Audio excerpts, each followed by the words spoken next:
NTD news కి స్వాగతం.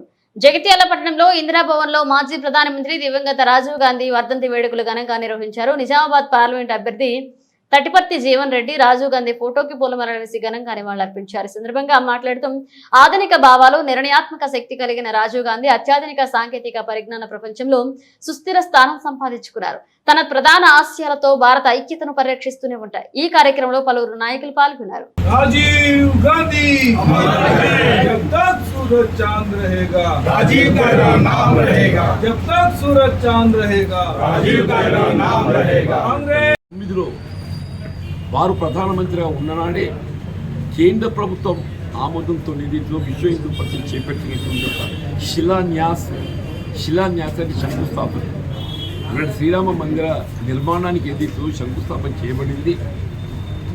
రాజీవ్ గాంధీ గారు ప్రధానమంత్రిగా ఉన్ననాడు 89లో ఆనాటి కేంద్ర ప్రభుత్వ ఆలోచన విధానం అనుగుణంగా కోర్టు తీర్పుకు అనుగుణంగా ఏదైతుందో మన నిర్మాణం ఆరంభింప చేయబడడం జరిగింది. తదుపరి కాలంలో జరిగిన పరిణామాలు వారు ఆనాడు వారికి మొత్తం పార్లమెంట్లో అత్యధిక స్థానాలు పొందినట్టుగా రాజకీయ పార్టీగా గుర్తింపు లభించినప్పటికీ, సింగిల్ లార్జెస్ట్ పార్టీగా గుర్తింపు పొందబడినప్పటికీ భారత రాష్ట్రపతిచే ప్రభుత్వం ఏర్పాటు చేయబడటానికి పిలుపు పొందుకుని కూడా భారత ప్రజానీకం నాకు సంపూర్ణ మద్దతు ప్రకటింపు చేయలేదు. కాబట్టి నేను ప్రతిపక్షంలో కూర్చుంటా అని చెప్పని అధికారం కొరకు తాపత్రయ పడకుండా ఏదైతుందో ప్రతిపక్షంలో కూర్చొని ఒక బాధ్యతాయుతమైన ప్రతిపక్షంగా బాధ్యత నిర్వర్తించినటువంటి ఒక గొప్ప ప్రజాస్వామ్యవాది నా రాజీవ్ గాంధీ గారని చెప్పడం తప్పదని చెప్పండి. ఈ దేశ భవిష్యత్తు గ్రామీణ ప్రాంతంలో మాత్రమే ముడిపడింది.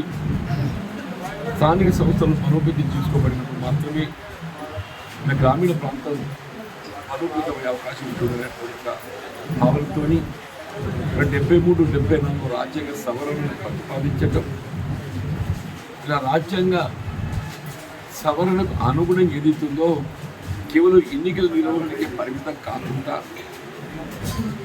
ప్రత్యక్షంగా ఢిల్లీ నుండి గ్రామానికి నిధులు సమకూర్చబడే విధంగా మరి రాజ్యాంగంలో మార్పులు చేసి ఇలా గ్రామీణ ప్రాంతం బలోపేతానికి బాట వేసింది రాజీవ్ గాంధీ గారు చెప్పి చెప్పక తప్పదంటారు. మరి అటువంటి మహానుభావుడు వాస్తవంగా ఈ దేశంలో లౌకికవాదం అంటే కేవలం ఒక మతానికి పరిమితం కాకుండా దేశంలో ఉన్నటువంటి ఒక అన్ని కుల మతాలను సమానంగా గౌరవింప చేయబడే విధంగా, అది హిందూ, ముస్లిం, సిక్, ఇసాయి అన్ని మతాలను మత స్వేచ్ఛ ప్రాతిపదికగా చెప్పంటున్నాయి.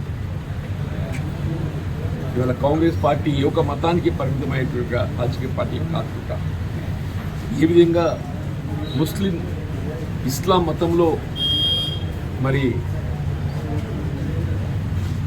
ఇవాళ ఇతరులు చొరబడే అవకాశం లేకుండా మరి అన్నాడు రాజ్యాంగ సవరణ చేయడానికి కూడా సిద్ధపడడం జరిగిందో, వీళ్ళ హిందూ మనోభావాలను గౌరవింపు చేయబడాలి.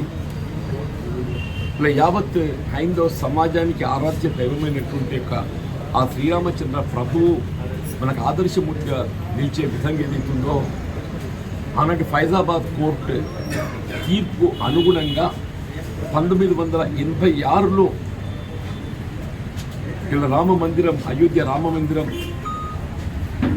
గేట్లు ఓపెన్ చేసి ఒక విధంగా తాళాలు పగలగొట్టి గేట్లు ఓపెన్ చేసి రామ్లల్లా ఏదైతే మనం గొప్పగా భావిస్తున్నామో ఆ దేవుణ్ణి మనం దర్శించుకునేటువంటి యొక్క అవకాశం కల్పించబడింది మరి రాజీవ్ గాంధీ గారు అని చెప్పి చెప్పడం తప్పదని చెప్పండి.